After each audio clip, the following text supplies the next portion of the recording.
استغفر الله العظيم الذي لا إله إلا هو الحي القيوم.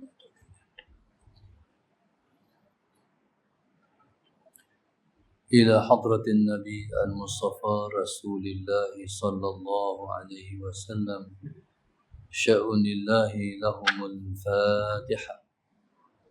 أعوذ بالله من الشيطان الرجيم. بسم الله الرحمن الرحيم. الحمد لله رب العالمين الرحمن الرحيم مالك يوم الدين.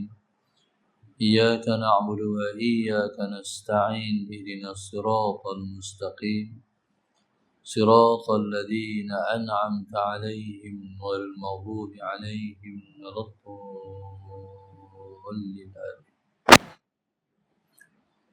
بسم الله الرحمن الرحيم. الحمد لله رب العالمين والصلاة والسلام على أبي القاسم الأمين وعلى آله وصحبه أجمعين. قال رب اشرح لي صدري ويسر لي أمري واحلل عقدة من لساني يفقه قولي. سبحانك لا علم لنا إلا ما علمتنا إنك أنت العليم الحكيم. ولا حول ولا قوة إلا بالله العلي العظيم. اللهم صل وسلم وبارك على سيدنا محمد الفاتح لما أغلق والخاتم لما سبق ناصر الحق بالحق والهادي إلى صراطك المستقيم صلى الله عليه وعلى آله وصحبه حق قدره ومقداره العظيم. أعوذ بالله من الشيطان الرجيم. بسم الله الرحمن الرحيم. بسم الله الرب العظيم والرسول الكريم والملائكة المقربين. الصلاة والسلام عليك يا سيدي يا رسول الله. خذ بيدي قلت حيلتي أدركني. لا إله إلا الله وحده لا شريك له. له الملك وله الحمد وهو على كل شيء قدير. أعوذ بالله من الشيطان الرجيم. بسم الله الرحمن الرحيم. قال عن أنس رضي الله تعالى عنه أن النبي صلى الله عليه وسلم قال: العلماء ثلاثة: رجل عاش بعلمه وعاش الناس به، ورجل عاش الناس به وأهلك نفسه، ورجل عاش بعلمه ولم يعش به غيره. أخرجه الديلمي. Daripada Sayyidina Anas bin Malik radhiyallahu taala anhu, Allahumma shalli ala sayyidina Muhammad, wa Nabi kita sallallahu alaihi wasallam bersabda, Allahumma shalli ala sayyidina Muhammad. Nabi sebut al-ulama'u thalathah. Ulama itu ada 3 jenis. Yang pertama, rajulun 'asha bi'ilmihi wa 'asha an-nasu bihi. Yang pertama ialah rajulun 'asha bi'ilmihi. Seorang laki-laki yang ia hidup dengan ilmunya. Wa 'ashan nasu bihi, dan manusia pun hidup dengan ilmunya juga. Yang kedua, wa rajulun 'ashan nasu bihi wa ahlaka nafsahu. Yang kedua, seorang alim yang orang hidup dengan ilmunya, wa ahlaka nafsahu, sementara dia membinasakan dirinya sendiri.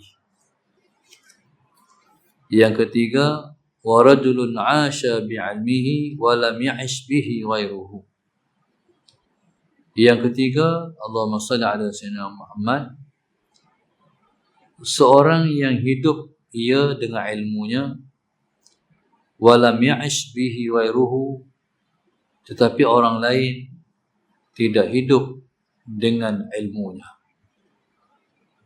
Hadis yang kita baca ini dikeluarkan oleh Al-Imam Dailami rahimahullahu ta'ala. Nabi kita SAW menyebut ulama itu ada 3 jenis. Yang pertama, dia hidup dengan diri dia sendiri. Yang pertama, dia hidup dengan ilmunya. Maknanya, dia ialah seorang yang mengamalkan ilmu dia, beramal dengan ilmu dia.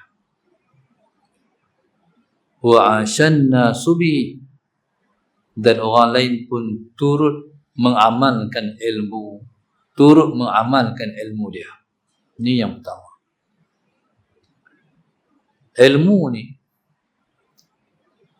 sifat ilmu bila mana kita belajar, maka dituntutlah kita mengamalkan ilmu.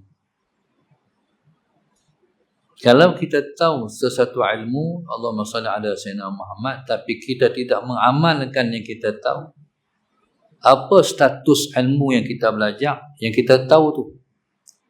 Status ilmu yang kita tahu tapi kita masih belum mengamalkan dia, status kita dalam situasi itu kita berdosa. Selagi mana kita tak mengamalkan ilmu tu, selagi itulah ilmu tu menuntut kita beramal. Maka setiap yang kita tahu wajib kita beramal. Walaupun Allahumma shalli ala sayyidina Muhammad, kita mengamalkan yang kita tahu itu ialah sekali seumur hidup kita, wajib kita beramal walaupun sekali. Maknanya kalau selagi mana kita tak beramal, maka selagi itulah ilmu itu menuntut kita beramal. Mana ilmu itu dituntut hak dia. Hak dia ialah mengamalkan dia, beramal dengan dia. Itu tuntutan dia. Allahumma salli ala sayyidina Muhammad. Maka sebenarnya ini ialah suatu ancaman kepada orang yang berilmu. Orang yang berilmu disebut dengan alim, orang alim. Orang alim wajib dia beramal dengan ilmu dia. Di sana ada satu ancaman disebut dalam kitab, ulama sebut, fa'alimun bi'ilmihi la ya'malan mu'adzabun min qabli 'ubbadil wasan. Orang yang Allahumma salli ala sayyidina Muhammad beramal, orang yang berilmu, dia kena beramal. Kalau tak beramal, berarti dia berdosa. Kalau dia berdosa, kalau Allah tak ampun dosa dia, dia akan dimasukkan ke dalam neraka. Sementara di sana ada orang yang masuk neraka dengan sebab kufur, mengkufuri Allah, ataupun dengan makna yang lain, mensyirikkan Tuhan. Bagi orang yang mensyirikkan Tuhan ni, maka mereka tergolong dalam satu golongan dipanggil kafirin, orang-orang kafir.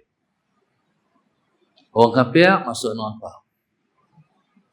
Orang yang tahu tapi tak beramal dengan ilmunya pun masuk neraka juga. Sebab dia berdosa. Dosa ni tak ada tempat, kalau Tuhan tak ampun, melainkan tempatnya neraka. Cumanya, siapa masuk neraka dulu? Kafir masuk neraka dulu ke? Orang yang ada ilmu tapi tak mengamalkan ilmunya masuk neraka dulu. Orang yang ada ilmu tapi tak mengamalkan ilmunya masuk neraka dulu, sebelum daripada orang kafir tu masuk neraka. Maka sebab itu disebut fa'alimun bi'ilmihi la ya'malan mu'azzabun min qabli 'ubbadil wasan. Orang yang alim dengan ilmunya, Allahumma salli ala sayyidina Muhammad, tapi tidak beramal dengan ilmunya, maka dia akan diazab terlebih dulu sebelum diazab orang yang menyembah berhala. Itu besarnya tuntutan ngaji, lepas tu kena mengamalkan ilmu. Allahumma salli ala sayyidina Muhammad. Bila mana kita mengaji, Allahumma salli ala sayyidina Muhammad. Bila mana kita mengaji, Allahumma salli ala sayyidina Muhammad, dituntut kita mengamalkan ilmu. Baik. Kadang-kadang Allahumma salli ala sayyidina Muhammad, ilmu nak amal ni dia tak mudah juga. Ilmu ni nak mengamalkan dia tak mudah juga. Dia kena mujahadah untuk kita nak mengamal ilmu tu. Contoh, Nabi kita SAW, di antara sunnah Nabi ialah mengamalkan celak mata sebelum tidur. Bila saya sebut macam tu, berarti malam ni kena cari celak mata. Tak, malam ni selagi mana tak jumpa celak mata, tak pakai, selagi itu dia tutup. Kena buat. Nabi kita SAW nak tidur malam, Nabi mengenakan celak mata. Cara hapus celak pula, Allahumma salli ala sayyidina Muhammad, belah kanan dulu. 1, 2, 3. 1, 2, 3. Kanan dulu, lepas tu baru kiri. Baik. Yang jadi celak mata yang sunat ni, yang sunnah hak mana? Yang dia panggil ismit. Ismit ni hak balik Mekah yang dia macam berkaca-kaca tu, Pak. Macam dia macam melik-melik tu. Hak tu yang Nabi kita pakai. Apa baik dia? Baik dia memberi kecerahan pada mata. Hari ni orang pakat duk, banyak orang duk berubat mata. Selaput lah, apa segala. Sebenarnya dia duduk pada sunnah Rasulullah. Sebenarnya rasa-rasa kita ni semua ni, berapa kali agak patut kita buat, tak pernah buat pun. Tu kita duk merengut mata tak pernah nampak apa semua masalah Sayyidina Muhammad. Cuba mula buat. Esok kena pergi cari masalah Sayyidina Muhammad. Bila pakai celak tu, tidur malam, dia akan mengubat saraf-saraf mata kita. Allahumma salli ala sayyidina Muhammad. Dia akan mengubat saraf-saraf mata kita. Jadi subhanallah, masalah sayyidina, tu satu. Tu tak kira lagi hak lain-lain hak kita tahu. Kita buat tak? Cuba renung balik. Mana semua yang kita tahu, kita tak buat lagi, sebelum mati kena buat sekali. Selagi mana tak buat, dituntut. Tuntut kita melakukan. Contoh lain. Allahumma salli ala sayyidina Muhammad. Pernah tak minum air pinggan? Bila kita makan nasi, Allahumma salli ala sayyidina Muhammad, Nabi kita SAW tak pernah tinggal. Basuh tangan dalam pinggan, lepas tu kita sapu. Lepas kita tolak semua dah. Allahumma salli ala sayyidina Muhammad. Tulang-tulang apa semua tu, cuci semua pinggan tu, minum air pinggan. Nabi kita SAW sebut, siapa-siapa yang mengamalkan minum air pinggan, dia tidak akan pernah ada pengalaman kena sakit perut. Tu yang saya pernah jumpa dalam hadis. Kita tak berhenti sakit perut, tak pernah buat. Satu masa, Allahumma salli ala sayyidina Muhammad, saya mengajar di satu masjid, kuliah perdana di salah sebuah masjid di kota Kuala Muda. Waktu tu, kata ayah saya, dia nak pergi sama. Orang tua saya almarhum, dia orang kota Kuala Muda. Dia nak pergi sama. Kot dia kata kot jumpa dengan kawan-kawan lama ke mana tahu. Dia ikut saya pergi. Waktu pergi tu subhanallah, malam tu dengan takdir Allah saya baca hadis tu. Siapa-siapa yang minum air pinggan dia tak kena sakit perut. Ayah saya dia tak pernah tinggal. Dia mesti kalau makan nasi dia akan basuh tangan dalam pinggan dan dia akan minum air pinggan. Tak pernah dia tak buat. Selalu dia buat. Tak pernah tinggal. Kami anak-anak kami disaksi. Dia tak pernah tinggal. Lepas tu bila nak kereta balik, dia kata sabit. Ayah tak pernah sakit perut. Sabit. Ayah tak pernah kena sakit perut. Ayah saya ni, dia cukup sayang makanan. Masalah Sayyidina Muhammad. Kalau roti tu, roti kita tu dia ada tarikh expired.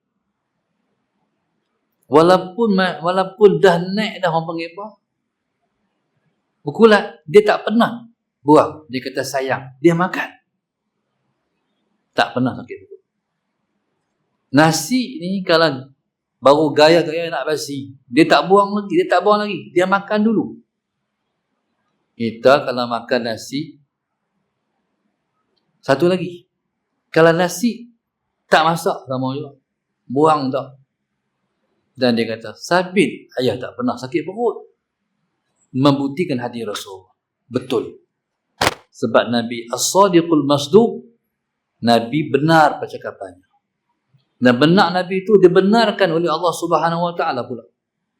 Seperti yang Allah sebut, wa ma yantiqu 'anil hawa in huwa illa wahyun yuha. Allahumma shalli ala sayyidina Muhammad. Nabi tak pernah menuturkan mengikut hawanya. Yang lebih tutur ialah yang diwahyukan oleh Allah kepadanya. Maknanya benar yang Nabi sebut. Okey, dua lah mana ni? Minum air pinggan. Selagi mana tuan-tuan tak buat, selagi itu dia tunggu. Buat selesai. Ni hak dengar ni tu berapa ribu dengar? 3,000. 3,000 ni semua kena buat. Hak depan kena buat, hak dalam tu pun kena buat. Dua perkara lah. Ni hak kita mengaji malam ni. Kita tak mengaji hak sebelum-sebelum ni lagi. Hak kita tahu, hak kita tak buat lagi. Sekali seumur hidup.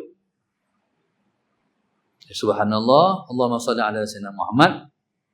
Taib kata Rasulullah sallallahu alaihi wasallam, ulama ni ada 3 jenis. Yang pertama, asya bi'ilmihi. Dia hidup dengan ilmunya. Maknanya dia mengamalkan yang dia tahu. Allahumma salli ala sayyidina Muhammad. Allahumma salli ala sayyidina Muhammad. Satu perkara yang saya fikir dalam kepala ni. Nabi kita sallallahu alaihi wasallam, sallallahu alaihi Muhammad, menghidupkan malam sepertiga malam yang terakhir. Dan Nabi kita sallallahu alaihi wasallam bangun qiyamul lail sepertiga malam yang terakhir. Maknanya malam ni kalau kita bagi 3, Nabi menghidupkan sepertiga malam terakhir. Malam belum. Malam mula 7.30 apa tu? 8.30, 9.30, 10.30, 11.30, 12.30, 1.30, 2.30, 3.30, 4.30, 5.30, 6.30. 11 jam. Lebih kurang. 11 jam ni, kalau bagi 3 kan, sepertiga yang terakhir tu kurang. Tolong saya kan. 2.30. 2.30. Makna apa? Lagi satu tak berat. Makna kena cuba bangun 2.30 sekali. Walaupun seumur hidup sekali. Kalau kita tak buat, berarti duduk tunggu. Mu'azzabun min qabli ubadil wasad. Jenuh kita. Pasal apa? Sebab ilmu ni bila kita mengaji, kita kena amal. Lepas tu malam esok, kuliah malam esok tinggal 1 orang dalam live. Maka tak maulah mengaji. Sebab mengaji kena buat. Tak mengaji lagi teruk. Tak mengaji daripada awal lagi masuk neraka lah. Sebab Nabi sebut, uritun nar fara'aitu aktsara ahliha an-nisa wal fuqara. Allahumma salli ala sayyidina Muhammad. Nabi kata, Allahumma salli ala sayyidina Muhammad, dia perlihatkan neraka kepada aku. dalam neraka aku tengok ramai orang perempuan, ramai orang fakir. Ketika tu Allahumma salli ala sayyidina Muhammad, Nabi ditanya oleh para sahabat, aminal mal ya Rasulullah, adakah fakir harta Rasulullah? Nabi kata la, wa minal ilmi, mereka bukan fakir harta, tapi mereka fakir ilmu pengetahuan. Maknanya kalau kita ilmu ni duduk dalam kategori kita jahil, terjun neraka lagi. Auzubillah min dzalik. Maknanya kita macam mana pun kita kena mengaji. Wajib macam mana pun kita kena lepaskan diri daripada jahil. Maka sebab itu ayat yang pertama Tuhan suruh kita mengaji. Iqra bismi rabbikal ladzi khalaq. Tuhan suruh mengaji. Yang pertama, ulama yang pertama ni, Allahumma salli ala sayyidina Muhammad, mengamal ilmu dia. Kita tengok hak dia cakap, tu dia buat. Allahumma salli ala sayyidina Muhammad. Satu perkara yang saya fikir juga. Kita ni tempat hak baik, kita kena langkah masuk kaki kanan. Tempat hak tak elok, kita kena langkah kaki kiri. Tuan-tuan, jangan biasa. Jangan kita buat, kita pandang tak apa. Masuk masjid, langkah kaki kanan. Keluar masjid, langkah kaki kiri. Masuk rumah, kaki kanan. Keluar rumah, kaki kiri. Masuk supermarket, kanan ke kiri. Market kita tahu dah. Market kita langkah kaki kiri. Supermarket kiri ke kanan? Kembali. Kiri sebab super. No, bukan market kecil-kecil ni, supermarket. Ustaz, dalam tu wangi, dalam tu ada aircon, dalam tu ada orang elok. Dia bukan kira ada aircon. Dia kira tempat orang menega. Allahumma salli, tempat orang alik, tempat tu syaitan pacak merah. Kena faham dulu. No? Jadi tempat macam tu, langkah masuk kaki kiri. Keluar supermarket, langkah masuk langkah keluar kaki kanan. Okey, soalan selamat. Masuk kereta, jadi driver. Masuk kereta, jadi driver, nak langkah kanan ke kiri. Kalau jadi kolek tak apa. No? Kalau duduk sebelah kolek, orang kata kolek, hak belah driver, soalan selamat. Tak apa, masuk kaki kanan. Tapi kalau nak masuk hak belah driver, buat macam mana? Orang putih ni jahat tu. Negara dia buat, masuk kereta, driver masuk kaki kanan. Lepas dia balik, dia tinggalkan undang-undang kita di Malaysia ni, misalnya Sayyidina Muhammad, masuk driver kaki kiri. Dia nak buat macam mana kaki kanan tu? Allahumma salli ala sayyidina Muhammad. Ada seorang saya jumpa. Pertama-tama kali saya jumpa. Dia masuk kereta, langkah kaki kanan. Tapi ada cara. Sagi try buat. Sallallahu alaihi wasallam. Dan jadi perangai lah masuk dalam kereta kaki kanan. Kita kadang-kadang terlupa sebab tak biasa lagi. Allahumma salli ala sayyidina Muhammad. Ni kalau Tuhan nak bagi kemuliaan, Tuhan bagi kita mudah. Tapi kalau Tuhan tak mau bagi kita kemuliaan, kita rasa susah. Lepas tu, kita rasa payah. Sebab itu, di sana kita tahu, kullun muyassarun lima khuliqa lahu. Setiap orang itu dimudahkan untuk apa dia diciptakan. Kalau Tuhan nak bagi dia jadi penghuni syurga, Tuhan bagi dia mudah buat amal-amal soleh. Kalau Tuhan nak bagi seseorang tu jadi ahli neraka, Tuhan bagi dia payah nak buat amal soleh. Contoh, ni time maghrib.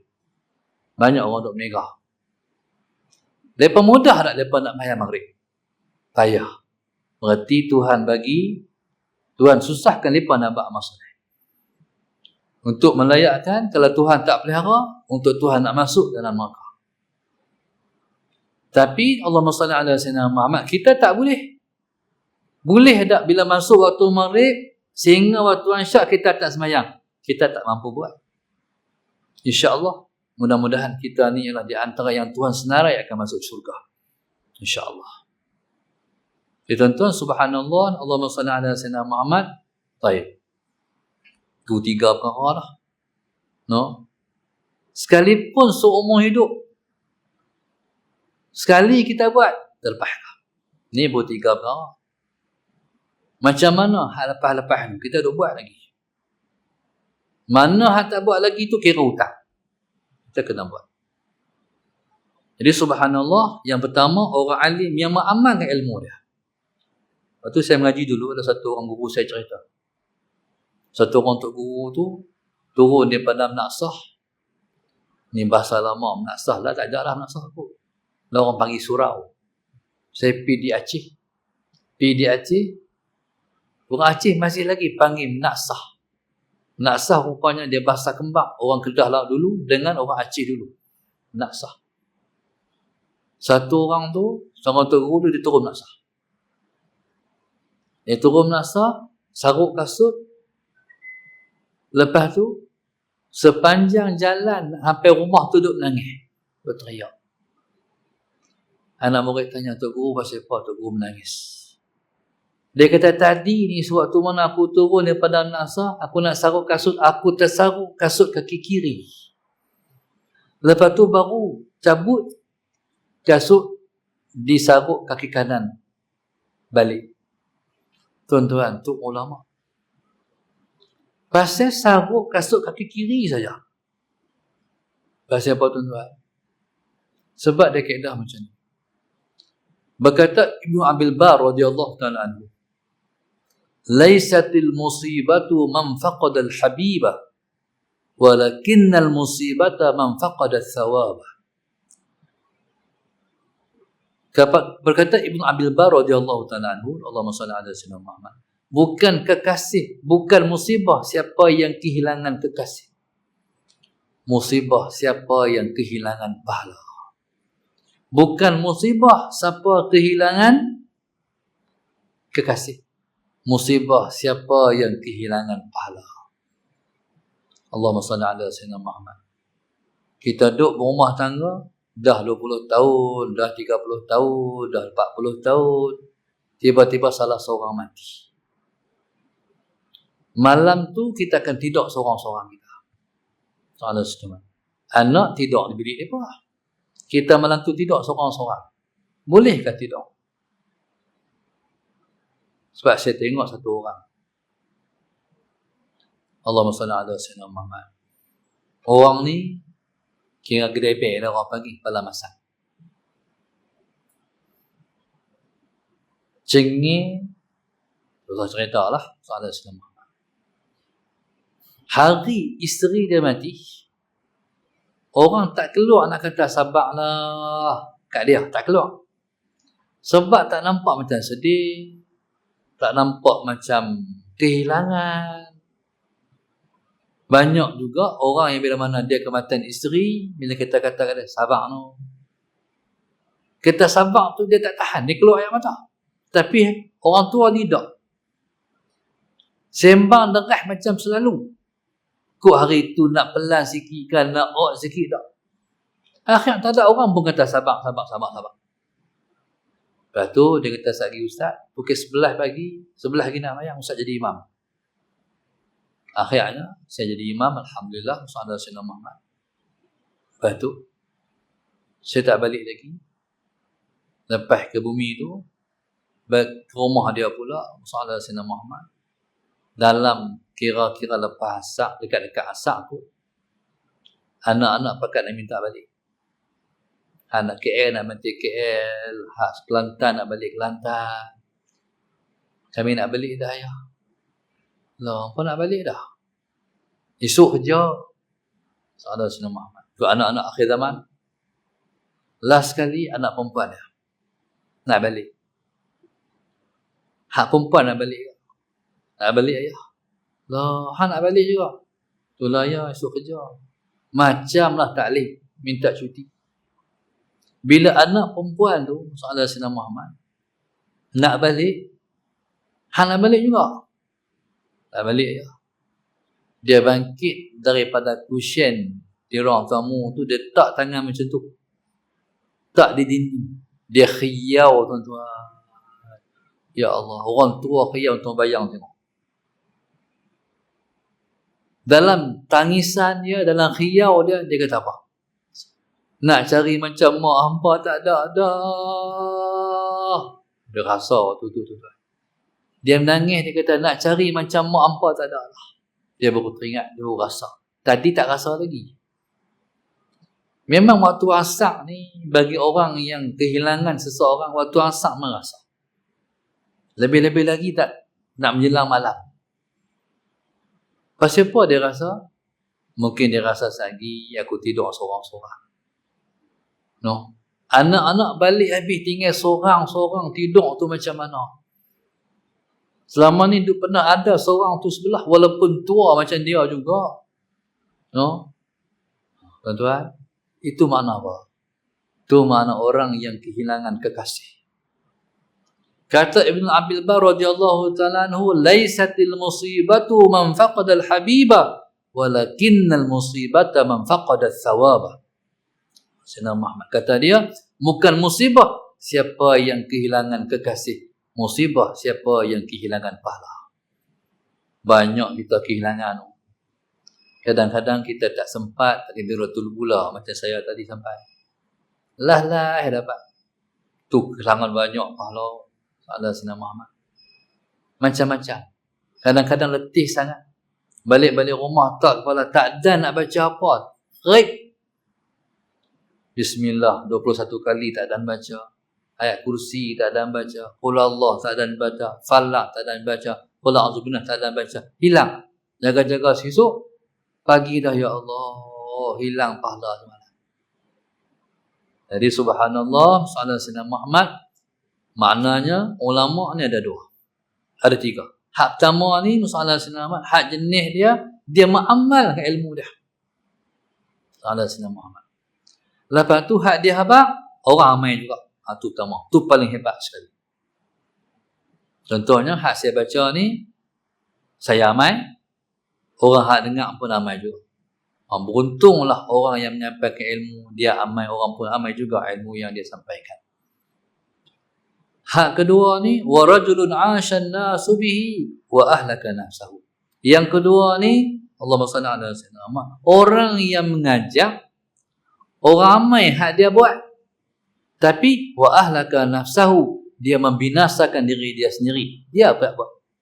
Orang ni pakat buat lah, dia diri tak buat. Satu masa Tok Pu saya cerita. Bismillahirrahmanirrahim. Tok Pu saya cerita satu cerita. Satu orang Tok Guru tu dia mengajak bab sedekah. Akhirnya subhanallah sallallahu alaihi wasallam Muhammad, besarlah pahala sedekah ni. Akhirnya subhanallah sallallahu alaihi wasallam Muhammad, orang sedekah setandan pisang kat dia. Setandan pisang. Pisang mai. Bila dapat setandan pisang, sallallahu alaihi wasallam Muhammad, isteri dia gantung, nak tunggu pergi mengajar tu, ada alang tu, gantung pisang tu. Jadi nak turun mengajar, oh pisang. Dia pun apa ni, ambil pisang, bismillah, makan dulu pisang. Makan 2-3 biji pisang, pergi mengajar. Balik daripada mengajar, dia tengok lagi pisang tu. Sampai rumah tengok tak ada dah gantung. Pisang di mana? Tadi ada. Kata bini dia, sedekah tu kat orang main tadi. Lah, sedekah buat apa? Tanya sedekah buat apa? Ta'ala Sayyidina Muhammad. Kata isteri dia, kan tadi abang mengajar bab sedekah. Apa dia kata? Kita baca bab sedekah tu, nak suruh orang sedekah kat kita. So tengok jawapan tu. Bukan kita sedekah kat orang, nak suruh orang sedekah kat kita. Ni hak jenis wa ahlaka nafsa. Dia cerita ke orang untuk orang buat kat dia. Bukan dia nak bagi manfaat ke orang. Hak ni bahaya. Hak ni susah masuk syurga. Alim tapi susah masuk syurga. Orang alim puluh amal hak dia buat, hak dia suruh, tapi dia sendiri tak buat. Na'udzubillah min dzalik. Yang ketiga, wa rajulun 'asha bi'ilmihi wa lam ya'ish bihi ghairuhu. Yang ketiga ni, Allahumma salli ala sayyidina Muhammad, satu orang yang dia mengamalkan ilmu dia wa lam ya'ish bihi ghairuhu, sementara orang lain seorang pun tak buat hak dia buat. Ada juga. Allahumma salli ala sayyidina Muhammad. Dia sendiri hidup dengan ilmu dia, tapi orang tak ikut dia. Ada. Saya pernah tengok contohnya masalah Sayyidina Muhammad. Dia kadang-kadang hak ni level lagi tinggi, kadang-kadang lagi tinggi. Contohnya, dia amalan agama ni ada dua. Yang pertama dia panggil azimah, yang kedua dia sebut dengan rukhsah. Allahumma salli ala sayyidina Muhammad. Azimah ni pegang dengan kejam. Rukhsah pegang longgar. Contoh, Allahumma salli ala sayyidina. Kita pergi musafir. Bila kita musafir, kita boleh buat jamak qasar. Jadi kita pegang rukhsah. Diringankan dalam agama kita, orang yang bermusafir dia boleh buat jamak qasar, dia pegang rukhsah. Tapi kalau ada orang yang dia buat 4, dia tak buat qasar, dia pegang azimah, pegang hikmah. Boleh pilih nak amal hak mana. Contoh, Imam Syafi'i. Imam Syafi'i suatu mana dia ke Mesir, dia kena penyakit buasir. Bila kena penyakit buasir, Allahumma salli ala sayyidina Muhammad, Imam Syafi'i setiap kali duduk, darah keluar. Duduk, darah keluar. Allah uji Imam Syafi'i radhiyallahu ta'ala anhu. Baik. Satu masa dia menulis kitab. Bila menulis, darah keluar. Bila darah keluar, batal wuduk, dia pergi ambil wuduk. Pergi basuh, ambil wuduk, mai lagi tulis. Tulis tak ada sekala, keluar lagi darah, ambil wuduk pula. Tak tahu berapa puluh ataupun ratus kali dia dah berulang pergi ambil wuduk, sebab wuduk dia batal, darah dua sir dia keluar. Allahumma salli ala sayyidina Muhammad. Tuan-tuan, Imam Syafi'i dia pegang azimah. Dia pegang hak.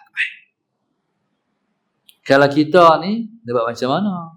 Dah darah keluar, darah buah sir bukan boleh tahan, bukan macam kencing boleh tahan. Dia keluar. Allahumma salli ala sayyidina Muhammad. Tuan-tuan, hak ni contohnya. Mungkin Imam Syafi'i saja boleh amal, orang lain tak boleh amal. Contohnya, sallallahu alaihi wasallam. Jadi subhanallah, mungkin dalam ketiga kategori ni, kadang-kadang hak belakang ni tinggi daripada hak pertama. Tapi yang pertama ni mulia. Mulia tak mana? Mulia sebabnya semua orang beramal, semua dapat kat dia. Contoh kita Tok Guru Pondok.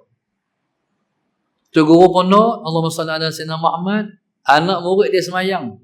Kalau pondok tu 200 orang, 200 lepas 200 orang semayang, semua dapat kat dia. Daripada semayang subuh sampai semayang Aisyah, tak kira lagi dalam tu ada semayang sunat, semua dapat pahala kat dia. Anak murid baca Quran, dapat pahala kat dia. Anak murid zikrullah, dapat pahala kat dia. Anak murid selawat, dapat pahala kat dia. Anak murid bakir qiyamul lail, dapat pahala kat dia. Semua dapat kat dia. Banyak pendapatan dia. Soalan Rasul Muhammad. Dia macam MLM. No? Hak atas dapat banyak. Allahumma salli ala sayyidina Muhammad. Lepas tu, esok ni anak murid dia Tok Guru pula. Buka pondok pula. Semua anak murid di pondok tu, yang anak murid dia buka pondok, beramai, tak kalah dia. Lepas tu, Allahumma salli ala Sayyidina Muhammad, bersambung pula. Anak murid dia tu, dia tu guru pula. Vishnu. Sampai kiamat dia dapat kat dia. Ini mulianya orang yang menyampaikan ilmu, orang beramal dengan ilmu dia.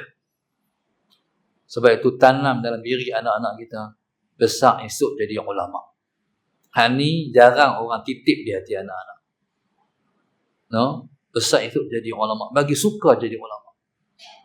Nak bagi ulama ni dia kena ajak mai, dia kena ajak mai mengaji. Banyak orang bila main mengaji masalah Sayyidina Muhammad, dia main seorang-seorang. Anak tak biasa hadir balik ilmu. Anak-anak ni membalik ilmu ni jadi kebiasaan. Dan biasa dia biasa main mengaji. Main mengaji tu macam mana? Mengaji macam duk orang tua-tua duk. Jangan duk ajak main mengaji duk berlari tu. Allahumma salli ala Sayyidina Muhammad. Ni kalau kita tak biasa, anak tak akan biasa. Jadi subhanallah, maka kita harap insya-Allah dalam zuriat keturunan kita ni, kita harap Allah bagilah seorang ataupun beberapa orang keturunan kita ada yang akan jadi ulama, insya-Allah. Wallahu subhanahu wa ta'ala a'lam. Al-Fatihah. A'udzu billahi minasyaitonir rajim. Bismillahirrahmanirrahim. Alhamdulillahi rabbil alamin, arrahmanir rahim, maliki yaumiddin. Iyyaka na'budu wa iyyaka nasta'in. Ihdinas siratal mustaqim. Siratal ladzina an'amta 'alaihim ghairil maghdubi 'alaihim waladdallin. Allahumma nawwir qulubana bihidayatik. Allahumma nawwir qulubana bihidayatik. Allahumma nawwir qulubana kama nawwartal arda bi nuri syamsika abadan abada bi rahmatika ya arhamar rahimin. Rabbana atina fid dunya hasanah wa fil akhirati hasanah wa qina adzaban nar. Wa sallallahu alaihi wasallam. Alhamdulillah. Subhanaka Allahumma wa bihamdika astaghfiruka wa atubu ilaik. Bismillahirrahmanirrahim. Wal 'asri. Wallahu a'lam.